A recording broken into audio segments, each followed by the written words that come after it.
Taurus, welcome to my channel. Let's take a look at the next 72 hours for you. Any information that you may be looking for will be listed in the description, so just check there.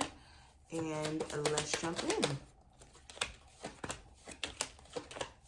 Okay, let's start with the oracles and then we'll get into the spread I have laid out here. So first card we have, Taurus, I have the Change Your Focus card.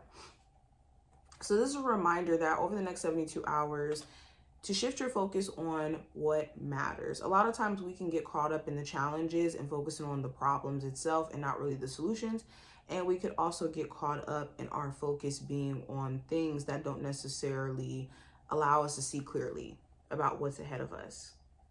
So where can you change your focal point or your attention to opportunity and not necessarily lack or situations that consist of lack?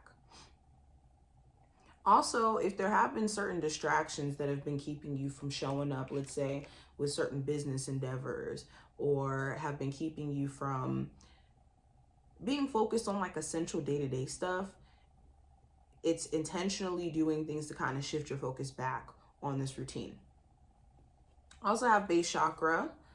And this talks about creativity. This talks about energy flow. So if you have been noticing any sort of energetic blocks, this could be a reminder that there could be some pent-up energy that you need to release. This could be through exercising. This could be through, letting it out in terms of screaming in a room or something, or crying. But if there is some blocked energy, you could be feeling like you can't really create or flow like how you would like to because of it. I also have synchronicity, which talks about things aligning. So pay attention to, over the next 72 hours or so, how certain opportunities could just start to align for you in ways that just are automatic. And also synchronicities in terms of numbers. When you're thinking about certain things and you see repeating numbers like 1111 or 444, that could be a confirmation moment that your spiritual team is agreeing or is trying to give you some insight about what you're thinking about. So pay attention. I also have embrace this magical moment. You're in the perfect energetic space for manifesting miracles. Allow your wishes to be fulfilled. So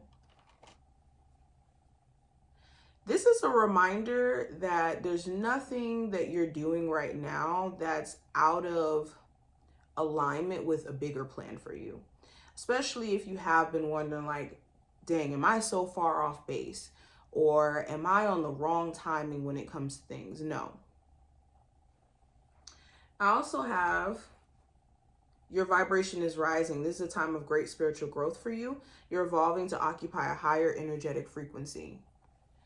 So this is a reminder that a lot of the work that you're doing on a spiritual level is working. So if you think that your work is in vain, it's not. And energetically, as your vibration starts to rise, there's certain people who can't stand to be around you or won't be able to stand to be around you because your vibration is so high and their negativity can't necessarily exist around you. So notice whose energy starts to shift as you start to do things that raise your vibration and make you show up better and better.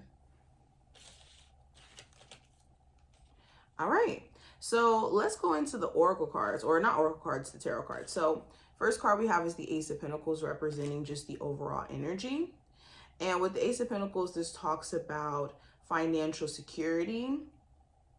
This talks about securing like a new job, a new opportunity to make money.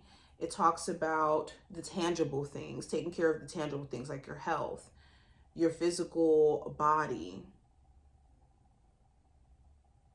the things that you own. So there could be some sort of like news that you did get approved for an apartment, or you are actually going to get hired for a job that you've been applying to. Some of you who are working at an existing job, you just may not want to work there anymore. And you could be transitioning or making steps or taking steps to transition. There's some sort of opportunity that's going to be extended to you, or some money that's going to be given to you as well. This could be some money that's owed to you, some money that somebody was supposed to have been given to you. This could even be like taxes as well. Now, when it comes to career and finance, I have the Six of Pentacles. So this talks about wanting more reciprocity in that area where you don't feel like you're overextending yourself at a job where they're not paying you your money's worth, or not wanting to get hired at a job where the pay doesn't feel necessarily balanced. For others of you, it's actually the reverse, where you could be starting a job where not only do you get paid your money's worth, but you get paid even more because of your expertise and what you have to offer.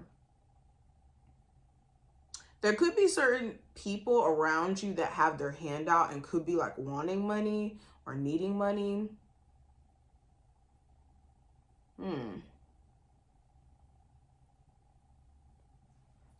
Now, I also see some of you guys talking to your higher ups in regards to hours or in terms of like scheduling issues. And you could get some sort of accommodations in regards to that as well. But when it comes to love, I have the Three of Cups in reverse. So if there has been concern around third party stuff, your person could be showing you things that reassure you that they're not necessarily doing that anymore if they did have this problem before. You also may be rejecting some sort of attempt and someone trying to reconcile with you. Like they could be trying to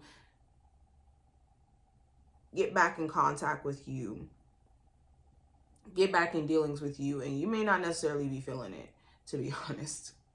Another thing with the Three of Cups in reverse, there could be a relationship that you're already in where you realize that maybe certain friends that you both have, or on your end, your person's end, that try to meddle in the relationship, like give their 2 cents, and maybe the advice isn't necessarily helpful. You also could want more support around your relationship, around either their family or your family. There could be certain family members who just want to kind of come in between what you guys have going on, or have their 2 cents kind of be imposed on the relationship. Now, going into the possible challenge, I do have the Moon card. So the challenge could be worrying. You could have too much worry about the unknown and how things are going to turn out, projecting this fear of bad things happening into the future, whether that's around your love life, your overall life itself, whether or not you're making progress. So the challenge is to address that anxiety and see where there's solutions to solving how you feel. So an example of this is like if you have anxiety about the future of your career, what are some things that you can do intentionally every single day to help yourself inch closer to your goal around your career? If you have certain anxieties when it comes to a relationship, is it you projecting things that you've been through in your past on this relationship currently? Or is it things that this person's genuinely doing that are of concern? And it's important that you ask those questions so that you can see if your anxiety is founded in like just straight up worry and fear, or if it's rooted in your body trying to tell you something about a situation. Now, advice for this time frame with the Page of Swords. The advice is to think critically and to explore all your options before making any permanent decisions during this time frame. Also, make sure that you're communicating clearly. Don't kind of glaze over your issues with somebody and expect them to understand. Speak clearly from the heart in terms of what your concerns are and how this person maybe this person may need to show up differently in order to help clear out some of these concerns that you have. If I could say it. Anywho, so with the Page of Swords as well, if there's any ideas that you have come to you randomly for a business, or ideas in terms of things that you could implement, especially around like career related stuff. I'm getting this to be a career related message. It's important that you write these ideas down and you hold yourself to it to find ways to implement these ideas. Also, be mindful of certain individuals who like to gossip and who like to be extremely confrontational in how they communicate. Like, there is somebody who is very like passive aggressive during this time frame, a coworker, a friend, shoot, it could be the person you're dating, family member. Be mindful of feeding into it. An outcome, we have the Nine of Wands, which talks about perseverance through stressful times and also the willpower to keep going even though you've been through some things. I think that at the end of this 72-hour period, you could be addressing the stress that you're up under, especially if you feel like in a workplace, you're being overworked, overly stressed out by the environment. I think that you could be at your breaking point. Anything where you have been taking on way too much stress and it's not for the betterment of you, it's just stress, unnecessary stress. I think that you could find yourself having a breaking point and finally speaking your mind or finally doing something about this. So this is what I see. I hope that this did give you some insight for the next 72 hours. And if you did take something from this reading, definitely let me know in the comments, like the video, subscribe, and all of that. And I will see you in the next one.